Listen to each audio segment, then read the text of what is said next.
You only need one deed to succeed. What if the deed that could save you is one you barely remember? Or worse, the one that condemns you is the one you never thought to rectify. You might not even remember it, a moment of kindness, or a word that caused harm. But on the other side, every deed carries weight. And sometimes it's the forgotten ones that tip the scales. What have you done that could be your salvation? Or what might you need to make right before it's too late? Ata ibn Yasar radiallahu anhu said that when the dead wakes up in his grave, the first thing that will come to him are his deeds. So the deeds will strike his thigh and wake him up and say, Ana amaluk, I am your deeds. So then the man will say, where's my family? Where are my kids? Where are my people? Where is what Allah has given me? And the deeds will say, you have left your family, you've left your children, you've left your people and all that Allah has granted you behind you. And you're not going to live in this grave except with me. So then the man will say, Laytani athartuka ala ahli wa waladi wa ashirati. Woe to me.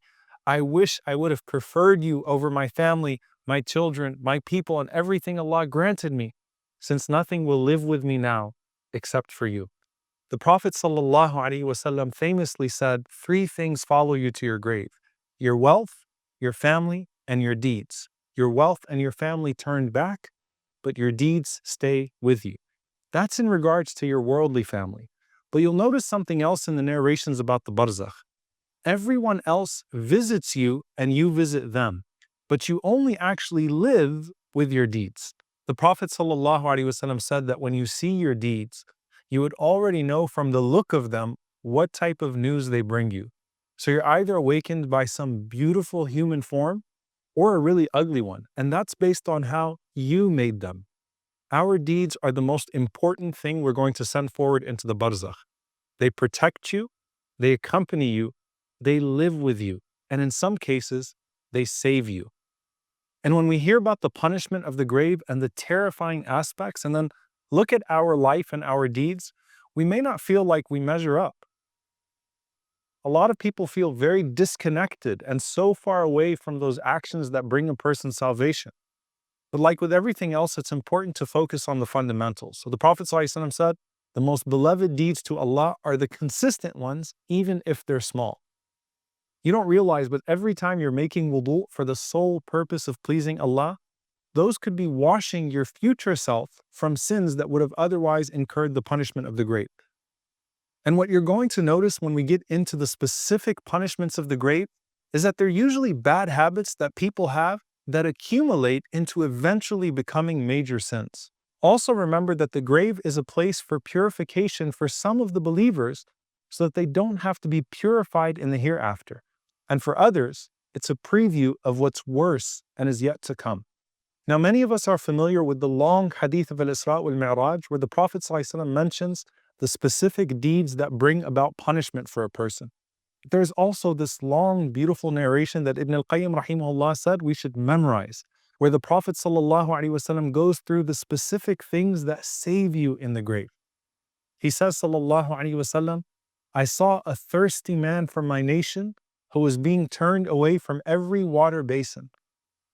And then fasting during the month of Ramadan approached him and it quenched his thirst. So I want you to think about when you hold yourself back from drinking water on a hot day and you're fasting, and how amazing that first sip of water is at iftar. Imagine how much sweeter that sip of water is in the Barzakh after the long expedition into the grave.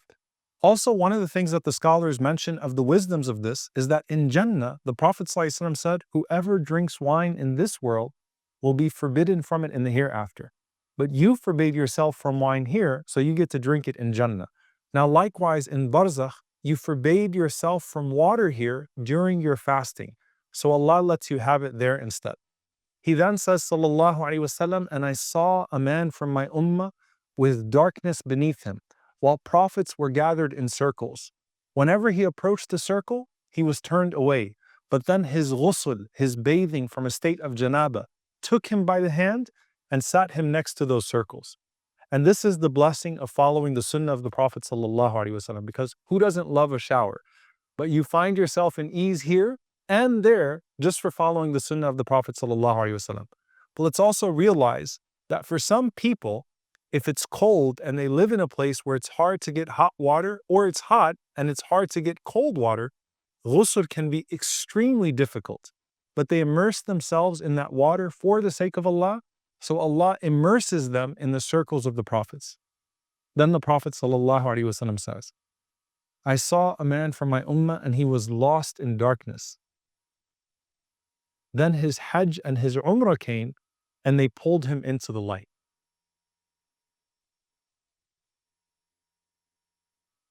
Now I want you to think about Hajj and Umrah. Is there any experience in Islam that's more immersive than Hajj and Umrah? In Hajj and Umrah, you are literally surrounded by light. In every direction you look, you see something that reminds you of Allah subhanahu wa ta'ala. You see the Kaaba, you see Zamzam, you see Safa, you see Marwa, you see Arafah, you see the other Hujjaj that are dressed in white that remind you of your death. So it's only fitting that Hajj and Umrah would give you light in a space of darkness. Then the Prophet ﷺ said, and I saw a man from my ummah who was trying to avoid the fire, and then his sadaqah came, his voluntary charity came, and it shielded him from the fire. Now I want you to think about what that means in dunya. The scholars say just as your charity protects others from the hardship of this life, it will be a shield for you from the fire in the grave. And of course, when you rise up on the Day of Judgment, it becomes, as the Prophet ﷺ said, your shade from the sun. Then he said, sallallahu alaihi wasallam, and I saw a man from my ummah who was going up to believers and he was speaking to them, but they wouldn't respond to him. Then his silatul rahim, his establishing the ties of kinship came, and they said, O believers, this one maintained the family ties that Allah made sacred. So speak to him. So the believers look at him and they start to shake his hand and they start to speak to him.